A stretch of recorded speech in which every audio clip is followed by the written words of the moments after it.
So if you were here since 2019, you'd know that my first video ever on this channel was a video reviewing New Super Mario Bros. U Deluxe, and with Super Mario Wonder coming out soon, and I'm currently in a Mario mood, again, I decided to look back at this formulaic yet entertaining franchise. But first, how did these games even get made? Part 1. How did we get to this point? On October 18, 1985, the NES launched with one of its most iconic games of all time, Super Mario Bros.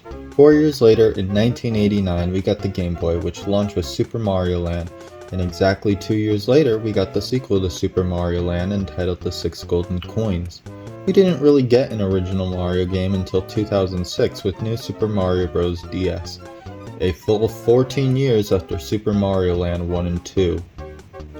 In between that time, we got Super Mario Deluxe, a port of Mario 1 but with extra content in it for the Game Boy Color, and the Super Mario Advance series, which contained Super Mario Bros. 2 or Mario USA, Super Mario World, Yoshi's Island, Super Mario Bros. 3 for the Game Boy Advance. In 2004, the Nintendo DS was unveiled, launching with a remake of Mario 64. A new 2D Mario game was shown off at E3 2004, which was designed to be a successor to the Mario Advance series, which would be the 5th game in the series, and in 2006, New Super Mario DS was launched with critical and commercial success, kicking off a brand new series continuing with New Super Mario Bros. Wii on November 12, 2009, New Super Mario Bros. 2 on July 28, 2012, New Super Mario Bros. U on November 18, 2012, and finally, New Super Mario Bros. U Deluxe on the Nintendo Switch, releasing on January 11, 2019. Marking the end of the New Super Mario Bros. Series. Part 2.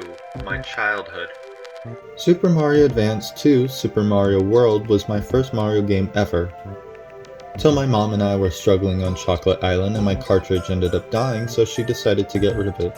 She later got New Super Mario Bros. DS and I played that game to death. I still have my original case with the instruction manual still intact. I remember playing Mario vs. Luigi with my sister, watching my mom beat Bowser with my sister during Christmas of that same year, 2006.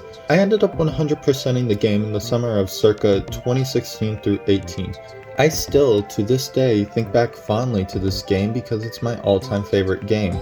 Yes, even when compared to these games. Even when I'm out of my Mario fixation, the whimsical soundtrack of this game is still playing in my head. November 2007. I was at my tia's house watching my primas play New Super Mario Bros. Wii. I joined in and we played a few levels of World 6 together. So my tia saw that I was playing it, and for Christmas that year we were gifted a Nintendo Wii that was bundled with New Super Mario Bros. Wii and the soundtrack for Mario Galaxy for some reason, which I still have to this day. I played some levels with my sister and my mom in our living room, but the more I think about this game, the less I want to come back to it. See, I think I prefer the DS over the Wii due to how everything worked in that game, from the secret world and levels to the new, gimmicky power-ups, Mario vs. Luigi, and the minigames provided. I found myself going back to DS more than Wii, and unfortunately that stays true for the rest of them.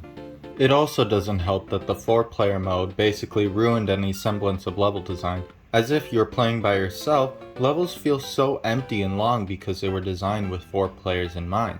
This game's difficulty might come off as easy considering the power-up distribution throughout the levels, but I still had fun with it and I enjoyed the return of the Star World from Super Mario World, even if I didn't complete it. I still enjoyed playing these needlessly difficult levels though. Not really.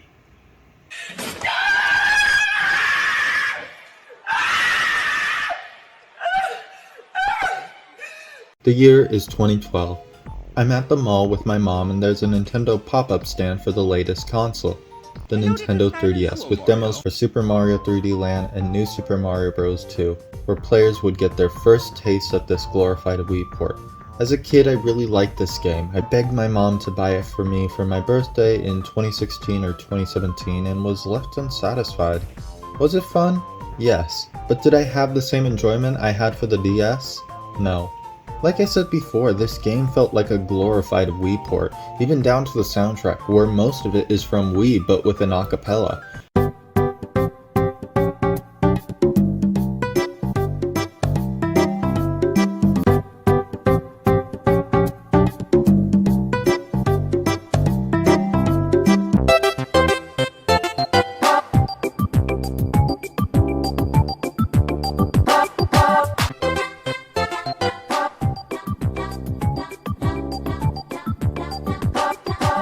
I do like the fact that World 3 is a mix between a beach and a forest, and World 5 is a mix between the Cloud Kingdom and the Rocky Canyons, and the fact that Worlds 7 and 8 are two new worlds entirely. It offers some cool scenery and makes it, well, new.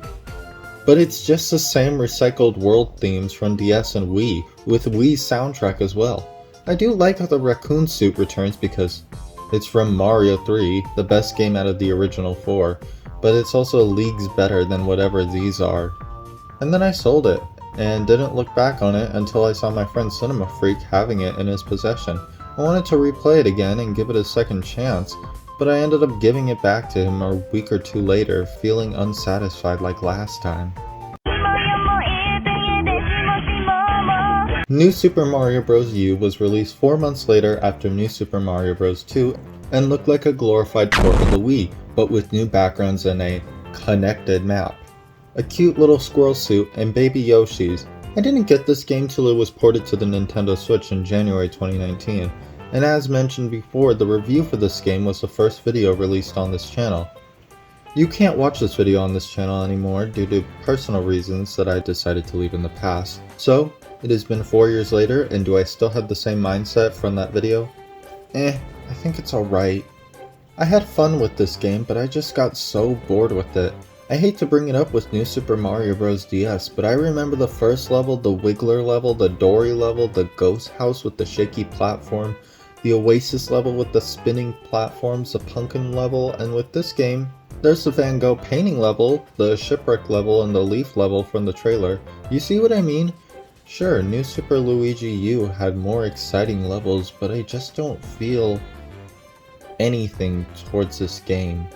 You could argue the same for the others, especially DS, but I don't know, maybe it's the nostalgia and extra modes, but DS truly felt new. It felt exciting to go back and replay this game. While the others, I didn't feel anything for them. Now, are they fun? Yes, but they're repetitive and lack any differences between the games in both art style and soundtrack.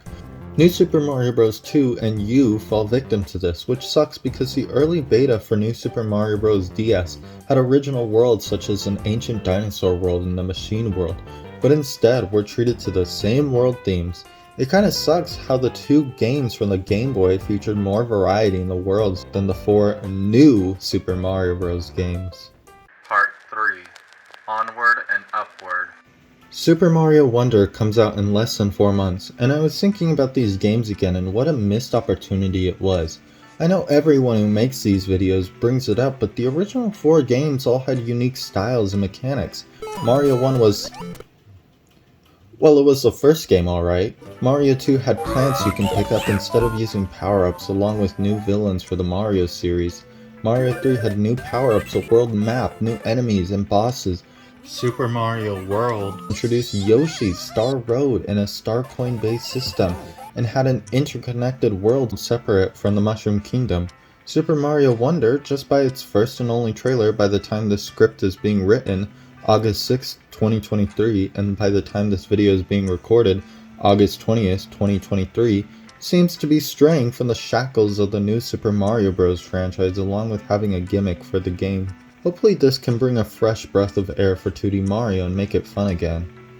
And listen, as mid as these games are, I still enjoyed playing through them. Did I get bored of 2 and U?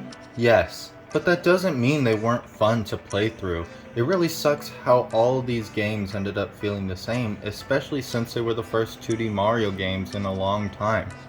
I have high hopes for Super Mario Wonder because it's actually trying something new, and I hope it can deliver on that aspect, along with the new series that learns from the mistakes of the new Super Mario Bros. Series.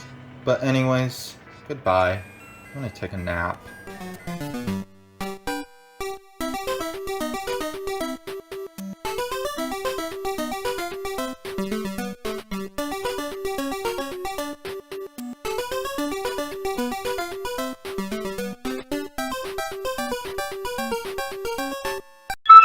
Where's my picture?